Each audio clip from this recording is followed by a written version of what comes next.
I'm gonna tell you some tips and tricks about buying your next car and things that dealerships just don't want you to know. If you don't know who I am, my name is Tommy. I've been in the car industry for most of my adult life. I've done sales, I've done finance, I've been a sales manager, I've done everything in between.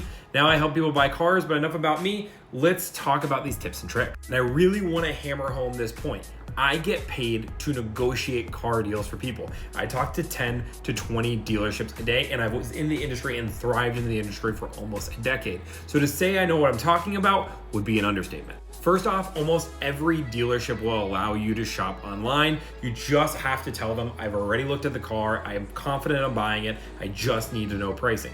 If they still won't give you pricing at this point, you should run. There's a reason why in 2023, they're not willing to deal with an online shopper. It's because they're probably trying to slide something in at the end and hoping you won't notice when you're buying your next vehicle. Second tip is dealerships are willing to negotiate. Now, every dealership's different and you have to work with the right one, but I would say 80 to 85% of all the dealerships I talk to are willing to negotiate. That might be on price, that might be getting things done like service on the car, that might be on warranties, service contracts, rates, but they will negotiate. This concept that dealerships don't negotiate anymore, the online price is the best price, is absolutely not true.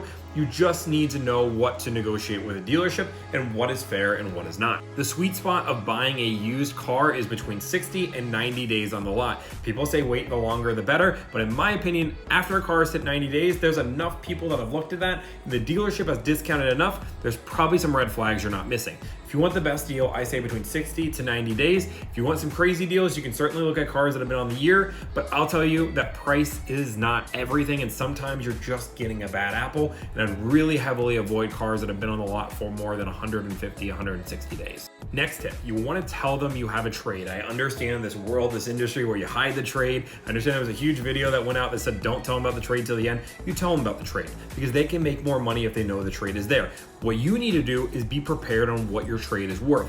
Get offers from Carvana, CarMax, Vroom, and make sure you understand those offers are sound. I'll show you an example. I recently had a client that traded in their car at CarMax. We did not say the car had any damage. We said that maybe there was a scratch or bruise. We said it was in good condition, but there was a nice, decent sized dent on the back where somebody rear-ended them.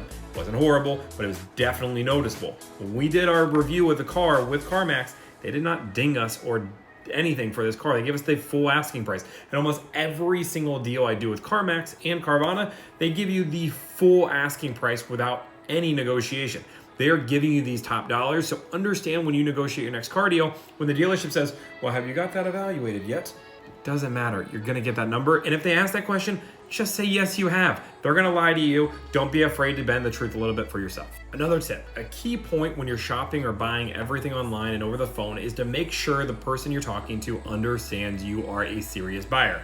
We've dealt with years where salespeople have just been order takers. They have made money, a lot of money for a fact, just taking orders and not being afraid to say no to people. Those days have passed and salespeople are getting more and more desperate for deals. So they're going to take internet and phone leads way more important. But that all being said, you have to show them that you are serious. I normally tell my dealerships that I work with that I am looking to buy a car in the next day or two. I am serious and I need this information ASAP. If a dealership doesn't get back to me in an hour or two, there's probably a good reason, and I'm probably not going to keep working with that dealership. So undershow to the dealership that you are serious, and then we'll get you the best deal possible, I promise. And also to make sure we're crystal clear, I know we said it on used cars, but new cars you can get below MSRP. Depends on the model, depends on the make, but I promise you dealerships are willing to negotiate. There's sometimes hidden coupons, there's sometimes incentives that you don't know about. Look for these things and don't be afraid to negotiate. Do your research ahead of time. Final tip, and then I'm done. Make sure you go to the dealership pre-approved. I talk about this all the time. Plenty of people talk about this, but people don't really understand the importance. It's extremely important to go to your own credit union and bank and get a rate and an idea what your number is. When we're talking about negotiating car deals, it is like a game of chess. It is all about knowledge, and knowledge is power. So if you don't have the knowledge of what your rate is, and you know that this dealership works with your bank, they can easily manipulate the numbers and make it seem like your approval is worse than it is. Know your rate, know where you stand, so when you're negotiating with the dealership, you have full understanding of all your options. If you guys want more content like this, more short form, quick tips, don't be afraid to like, comment, subscribe, follow for more. Thank you guys. Have a great day.